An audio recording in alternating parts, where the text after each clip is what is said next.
Même si tous ces phénomènes mènent tout droit à l'impérialisme occidental, ils mènent tout droit à la politique chaotique de l'Occident.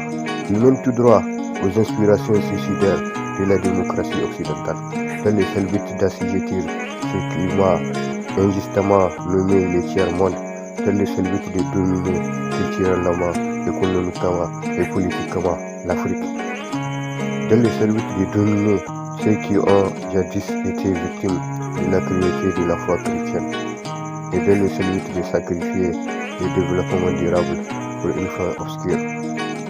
Je suis un enfant du Sahel et je commence vraiment à en avoir marre d'entendre que l'Afrique est pauvre, même si elle n'a jamais cessé d'être polluée et pillée par des gouvernements terroristes qui se cachent derrière l'impérialisme impitoyable de l'Occident. Je suis un enfant du Sahel et comme l'a déclaré un enfant de la patrie, vous ne laisserez pas la patrie sous les chars de l'ennemi. Vous ne laisserez pas la patrie sous les forces de l'envahisseur. Vous serez là à retentira les tirs. Vous serez là contre la nuit et les chiens.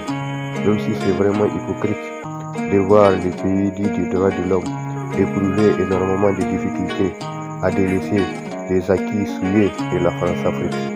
Même si c'est très suicidaire de voir la CEDEAO adopter une posture purement criminelle pour remettre le Niger sous les joues de la France esclavagiste.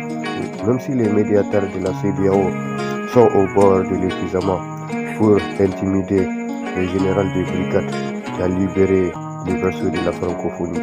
Une mission quasiment impossible selon Bako. Car selon Alain Foucault, l'heure est à la reconstruction d'une nouvelle Afrique et avec nos propres règles. Même si c'est tragique de voir les crimes de masse perpétrés au quotidien dans la République démocratique du Congo, après 80 ans de colonisation belge, après plus de 6 décennies de pillages, de tensions et de génocide, même si l'Union africaine manque cruellement de vitalité face aux besoins quotidiens de l'Afrique et de ses fils, une union qui n'a jamais cessé de succomber face au poids de ses fils, aliénés et malmenés par l'impérialisme occidental.